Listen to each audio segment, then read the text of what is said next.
ఈరోజు మనం హనుమంతుణ్ణి చిరంజీవి అని వరం ఎవరిచ్చారు, ఎందుకు హనుమంతుణ్ణి చిరంజీవి అని పిలుస్తారనే విషయం గురించి తెలుసుకుందాము.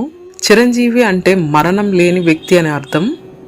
భూమిపై భౌతికంగా ఇప్పటికీ ఉన్న దైవం అని మన హిందూ మతం యొక్క గట్టి విశ్వాసం.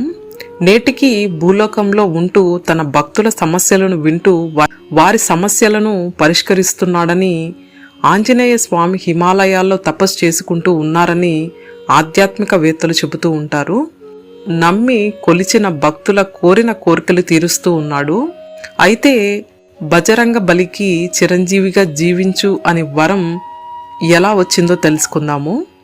రామభక్తుడు హనుమంతుడికి ఆరాధించడానికి, ఆశీర్వాదం పొందడానికి మంగళవారం, శనివారం అత్యంత పవిత్రమైన రోజుగా చెబుతూ ఉంటారు.